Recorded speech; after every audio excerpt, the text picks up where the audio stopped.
ঘন কালো মেঘে ছেয়ে থাকায় দিনের বেলা হেডলাইট জ্বালিয়ে দিল্লির রাস্তায় চলছে যানবাহন। সেই সঙ্গে অবিরাম ভারী বৃষ্টিতে তলিয়ে গেছে শহরটির গুরুত্বপূর্ণ বেশ কয়েকটি সড়ক। সোমবারের পর মঙ্গলবারও স্থানীয় সময় সকাল থেকে ভারী বৃষ্টি বইছে দিল্লির বিভিন্ন অংশে। জারি রয়েছে রেড অ্যালার্ট। আবহাওয়া দপ্তর বলছে, বঙ্গোপসাগরে সৃষ্ট নিম্নচাপের কারণে ঝোড়ো হাওয়া ও বজ্রপাত সহ মাঝারি থেকে ভারী বৃষ্টি ঝরছে দিল্লি জুড়ে। দুর্যোগপূর্ণ আবহাওয়ার প্রভাব পড়েছে দিল্লির বেসামরিক বিমান চলাচলেও। বাতিল হয়েছে 18টি ফ্লাইট, বিলম্ব হচ্ছে শতাধিক অভ্যন্তরীণ বিমান ওঠানামাতেও। শুধু দিল্লি নয়, উত্তরপ্রদেশ ও হরিয়ানার বিভিন্ন অংশেও দাপট দেখাচ্ছে ভারী বৃষ্টিপাত। 8 ঘন্টার টানা বৃষ্টিতে তলিয়ে গেছে বারাণসী। উত্তরপ্রদেশের 19 জেলায় নতুন করে দেখা দিয়েছে বন্যা।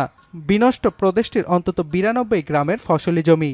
প্রতিকূল আবহাওয়ার কারণে শিক্ষার্থীদের অনলাইনে ক্লাস করানোর পরামর্শ দিয়েছে হরিয়ানা সরকার। জাপানের দক্ষিণ ও উত্তর তাইওয়ানের দিকে এগোচ্ছে টাইফুন সদেল। আবহাওয়া দপ্তর বলছে, কিছুটা দুর্বল হলেও মাঝারি মাত্রার টাইফুনটি শুক্রবার তাইওয়ানে আঘাত হানবে। এর প্রভাবে তাইওয়ানের তাইনান ও কাওশিংয়ে জারি রয়েছে ভারী বৃষ্টি ও বন্যা সতর্কতা। এছাড়াও সদেলের প্রভাবে পূর্ব চীনের ফুজিয়ানে জারি করা হয়েছে অরেঞ্জ সতর্কতা। টাইফুনের কারণে পূর্ব চীন সাগরে 23 থেকে 40 ফুট উঁচু ঢেউয়ের আগাম পূর্বাভাস দিয়েছে আবহাওয়া দপ্তর।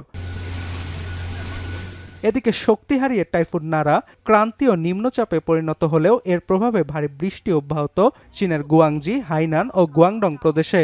টইটুম্বুর পানিতে তলিয়ে বিভিন্ন অঞ্চলের রাস্তাঘাট। দোকানে পানি ঢুকে পড়ায় স্থবির ব্যবসা বাণিজ্য। সড়কে পড়ে আছে গাছপালা ও বিদ্যুতের খুঁটি। বন্যার কারণে নিরাপদ স্থানে সরিয়ে নেওয়া হয়েছে বিভিন্ন এলাকার 54,000 বাসিন্দাকে। অর্ণব প্রসাদ, এখন বিশ্ব।